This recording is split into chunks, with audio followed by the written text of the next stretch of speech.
because I do want to talk about some of the things locally that people care about, because I'm legitimately excited for this Dolphins season. And God, it's been a long time since I could say something like that.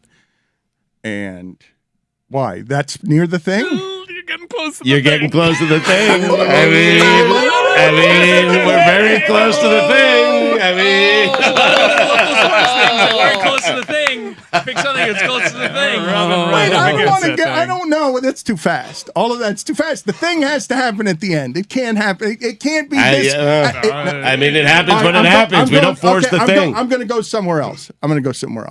That was just the tip, Dan.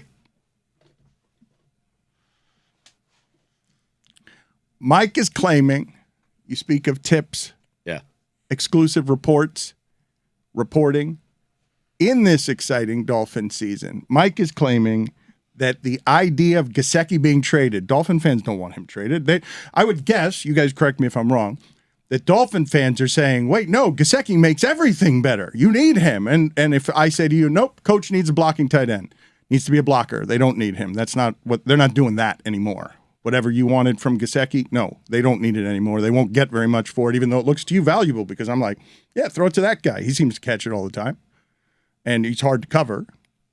But you claim to have started that. You broke that story. Yeah, we started the fire. We started the fire. Just asking, seeing snap counts and seeing how Gesicki was being used in the preseason, and comparing Gesicki's skill set to that of George Kittle's and some other stops of the Kyle Shanahan offense, and Mike McDaniel has told us he plans on running. You have to be able to block at that position in order to get playing time. And that is not what this tight end does. This tight end is basically a wide receiver. He's lined up as a wide receiver the majority of last season.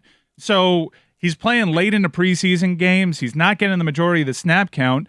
He's obviously got an in-demand skill set. He is a special tight end when it comes to receiving. He's a good fit for a lot of teams around the NFL, and this is a team that gave up draft picks for Tyreek Hill. This is a team that just got draft picks because of the tampering. He's an asset. You have a pretty skillful offense. It might make a lot of sense to just trade this player away and get some picks in return and start playing some tight ends that are a little bit better at blocking. But if you don't think that he's a tight end, then why not just call him a receiver? And if you treat him as a receiver, would he not be one of the three best receivers on your team? And I know that their receiving group right now is catered on speed, but based off of his numbers from his career, he's a very good wide receiver.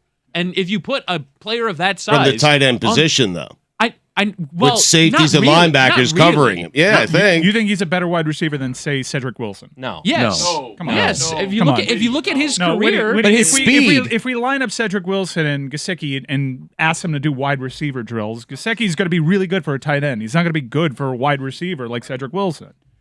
But if we're saying you stick him towards the line of scrimmage and use him in your offense, like his receiving production would indicate a player who can now. Some of this is related to the fact when that linebackers are covering him. Correct.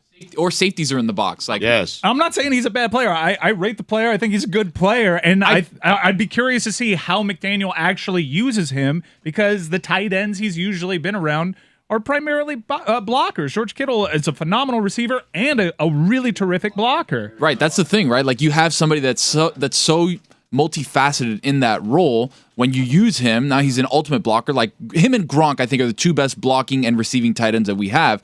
And then you go to Gesicki, who's not a blocking tight end. You can't line him up out wide and just have him do the same things. But from a talent perspective, he for me is one of the 5 to 7 best receiving tight ends, and you're just going to give that up because he doesn't fit your system. I don't like that. Yeah, I don't like giving up talents because we're placing the priority of the coach over the talent. But he has value, doesn't he? I understand, but he has value, like Chris says, and you've lost some draft picks here that you weren't accounting for losing. But have you not lost the value though? By this is rare before a season where the Dolphins have someone who's clearly available to the league, and anyone would value that the league, anyone can use what he does. There are a lot of them now in the league, guys who do that, but the Dolphins do have something that has value that ceases to have value the closer we get to the season, and they need roster spots, and he's not going to be helping them because what's just happened is a player that we know to be valuable. We don't get many of those in football around here. We can all see it. He's responsible for one of the 2 greatest catches in Dolphins history. It's him and Aronde Gadsden, one-handed across the middle. We've never seen anything like it. You left out Nat Moore. That's not fair. No, I called Gesicki's the best tight end in Dolphin history. I called him that last year, and I stand by that. But I just Randy McMichael would like a word. Yeah, seriously. Yes! Play that game. Yeah. You know how pathetic of a counter that is, like historically. Bruce Hardy would like a word. Yeah. Joe Rhodes would like a word. Keith Jackson. The big Keith dog. Jackson. Troy Drayton would like a word is not exactly the own you think it is. Anthony Fasano would like a word. Whittingham, I think one of the things that's interesting about whether or not they trade him or can use him is I think that's the epicenter of us not understanding what we're watching, Whitty, because you're like, good player. Why couldn't anybody use him? Why couldn't he be good in any system? And McDaniel is here to revolutionize the way all this stuff is done, and they really have chosen, with the trade they made and the coach they have, they've chosen to go all in on, no, we ride the coach, the scheme. If he tells us this guy doesn't fit, sorry, Gesicki, you're going to have to leave because this looks to be something like the most explosive offense from receivers that the Dolphins have had like since Duper and Clayton, since Marino. Yes. This is a conversation we're not used to having about the Miami Dolphins, which is why they're really good.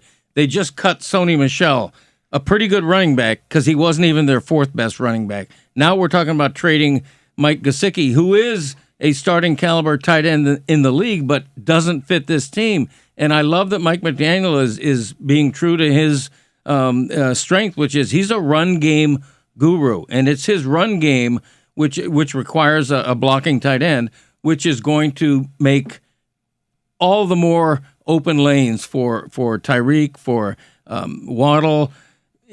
That's why Tua is going to be really good this year, is because he's got a running game. There's a lot of outside runs that are designed within this offense. They got speedy backs.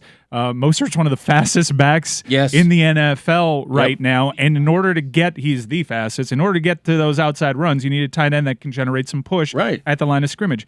Gesicki's not that. He very well may be a Pro Bowl caliber tight end. I think he's excellent. But this is all about getting value. Correct. The Stephen Ross tampering thing was not something you necessarily saw coming, and you should probably take the opportunity. And I know what the point that Dan was trying to make, which is, well, teams have you over a barrel ready to show you the 50 states because they know that you don't necessarily need him. But he's on a franchise tag. He's on an expiring deal anyways. Thank you, Roy. Roy, thank you. I don't know why Mike went into maximum football analysis guy, Roy, but thank you. You noticed the same thing that I did. He got to yammering and all of us tuned out, except somebody was put over a barrel. And Oh, 50 states. 50 states. What Something is that happened. expression? It's a saying. What That's is a it? I've thing. never heard that. It's an no, it is now. You miss a lot over the last 2 weeks. I mean, that's honestly like basically a drinking game right Show now. cannon. Yeah. Charles Clay would like a word.